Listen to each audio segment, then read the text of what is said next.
But first, a new Fox News poll reveals Americans are split on whether capitalism in the United States gives people like them a fair shot. 47% say yes, 42% say no way.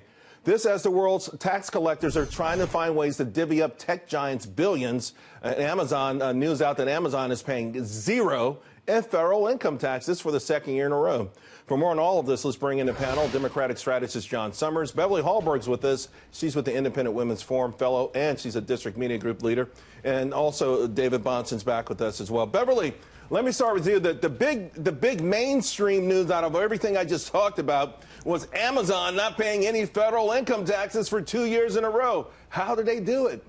Well, they figure out how to use those loopholes. Unfortunately, what this is turning into seems to be an attack on lowering the corporate tax rate, which I think is a good thing for most businesses, especially small businesses and middle businesses that are out there. But what Amazon is able to do is use some of those loopholes, people call it cronyism, to figure out how to legally avoid paying taxes. So what we need to do is keep corporate tax rates low, but make sure there aren't some loopholes that they can get away with. John, what's the Democratic narrative with all of this? When the Democrats hear that Amazon paid no federal income tax, do you just get real excited and start popping the champagne? No, I think quite the opposite. As you well know, Charles, Democrats are all for making sure that everyone, pays their fair share. I know, but I'm saying from a political point of view, this is some delicious stuff going into 2020. Yeah, I hear what you're saying. I think, it's a good indication of why people in New York were so upset with the deal that Amazon was being, had been working out with the city of New York.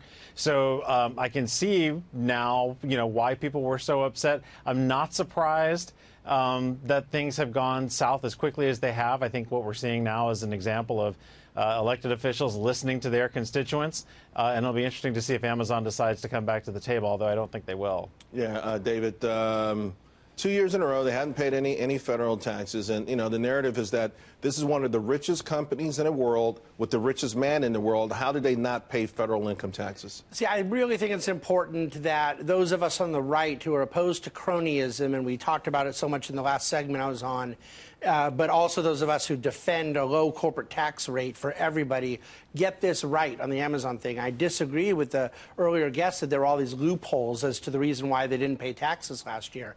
The new tax bill got rid of all those loopholes. It left two that I wish it had gotten rid of. But that R&D credit and the low-income housing development credit, they're very difficult to get rid of politically. It's really a handout to Big Pharma on the R&D more than anything else. But those are the only two loopholes that were left. The reason it should be more of a concern to investors than it should be to taxpayers that Amazon didn't pay tax, because they don't make real profits. Now, the fact of the matter is here that they did spend a lot of money last year as one-time capital expenditures, and thanks to President Trump's new tax bill, those were fully deductible last year, where in the past they would have had to amortize it over a long period of time. Right. I don't know why we would be upset about that. That was very stimulative for economic growth. But Beverly, people are going to say, okay, this is an example of how President Trump's tax cuts help rich businesses, but they're looking and saying, well, I didn't get the same break.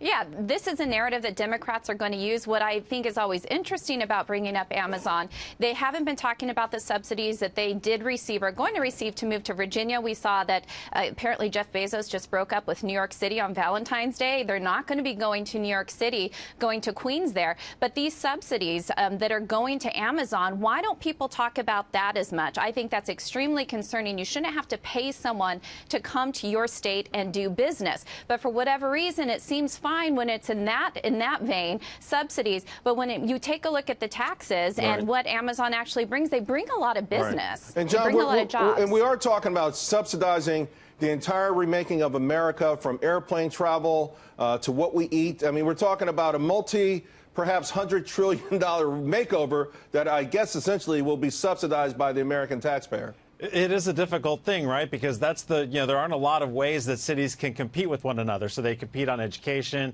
they compete on, right, but things I'm talking about with the Green New Deal. They compete on with tax the Green cuts. New Deal, Democrats are talking about the same sort of things that they say they abhor with corporations, but to remake the entire economic ecosystem of the United States.